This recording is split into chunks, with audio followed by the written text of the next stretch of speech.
Buen día, mi nombre es Adriana Lucía Bauman Hinojosa, pertenezco al grupo 6 del curso Anatomía Comparada 2, dirigida por el Dr. Marcos Neira. Este es el primer video de esta primera fase, en el que explicaré sobre la estesiología. Hablaré sobre el sentido del olfato, la visión, la audición, el gusto y también sobre el tacto.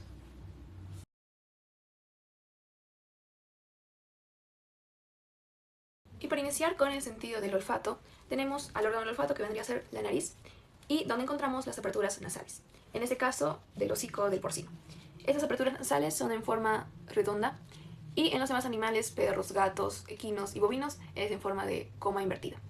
También encontramos los siguientes cartílagos. Encontramos el cartílago lateral dorsal, por aquí, el cartílago lateral ventral, el cartílago accesorio, que vendría a ser por aquí, y también encontramos el cartílago septal, que viene a formar esa parte, que viene a formar el tabique nasal. También debemos hablar sobre los huesos involucrados. Tenemos primeramente el hueso nasal, que está a manera de techo. A manera de las paredes tenemos al hueso maxilar.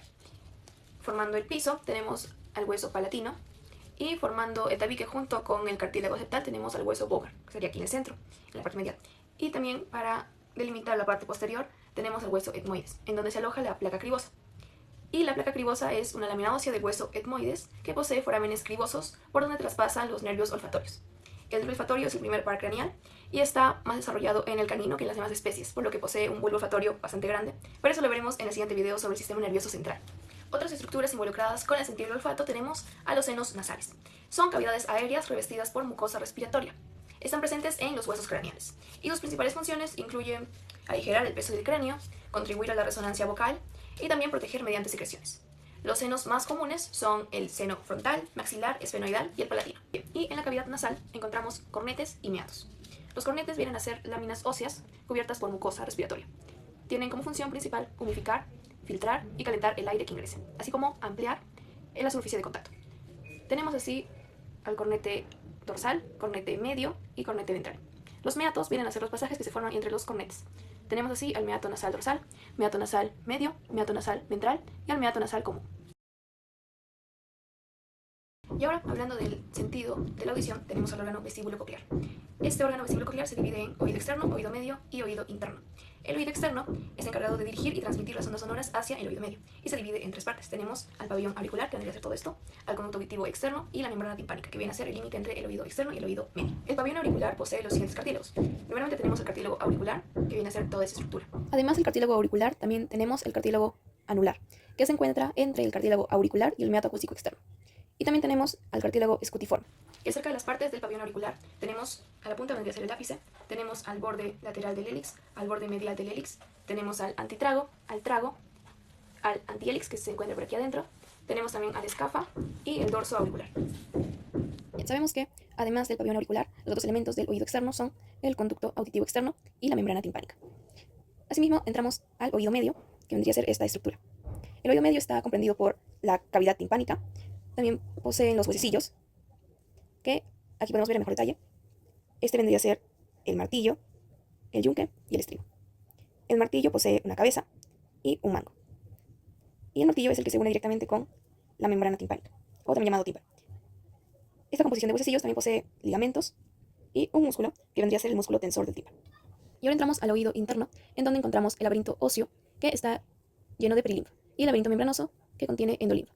El laberinto óseo está comprendido por los conductos semicirculares, la cóclea o caracol y también el vestíbulo. Y el laberinto membranoso está compuesto por los conductos semicirculares membranosos, el conducto coclear o también llamado órgano de Corti, y el utrículo y el sáculo. Para iniciar con el sentido de la visión, que está compuesto por el ojo, vemos que tenemos el globo ocular y el nervio óptico. El globo ocular posee tres túnicas. Primeramente tenemos la túnica fibrosa, que es avascular, está compuesta por la córnea en la parte anterior y por la esclerótica en la parte posterior. La esclerótica tiene la función de darle forma al ojo.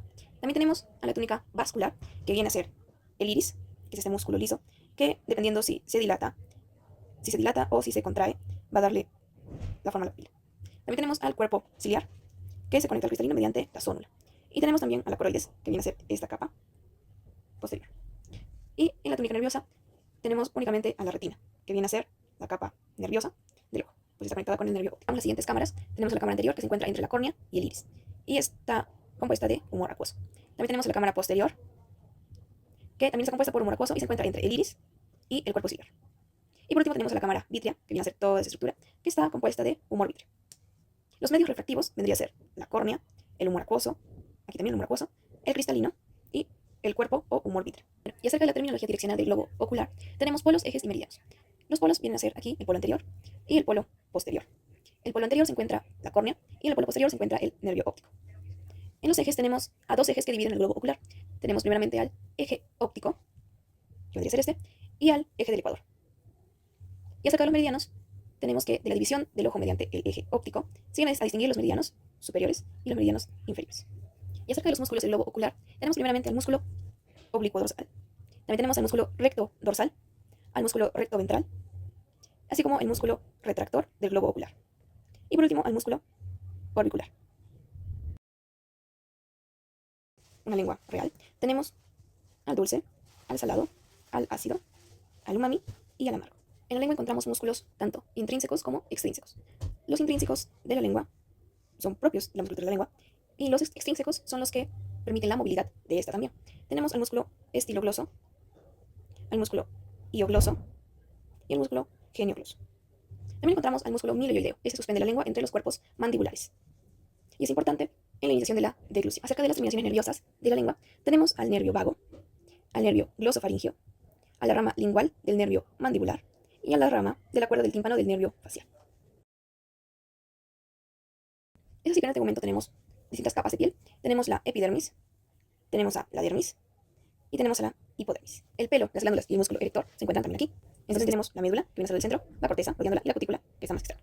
Todo pelo está acompañado de una glándula sebácea y una glándula sudorípara, además del músculo erector del pelo. Acerca de las modificaciones de la última falange, tenemos las uñas, que la poseen principalmente los camellidos sudamericanos, las garras, que la poseen los perros, los gatos y otros carnívoros, la pezuña, que la poseen los bovinos, los caprinos y los ovinos, y el casco, que lo poseen únicamente los equinos. Y ahí podemos encontrar las almohadillas plantares. En este caso tenemos la almohadilla carpal. En el caso del miembro anterior y en el caso del miembro posterior serían las tarsales. Luego tenemos las metacarpales o metatarsales, dependiendo si es miembro anterior o posterior, y las almohadillas digitales. También encontramos los cuernos y astas. Bueno, en este caso serían los cuernos, que son estructuras permanentes formadas por un proceso óseo del frontal. Es decir, es una continuación de los senos frontales.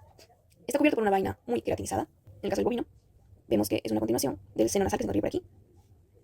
Esta parte vendría a ser el asta y esta el cuerno, que está compuesto por una cutícula.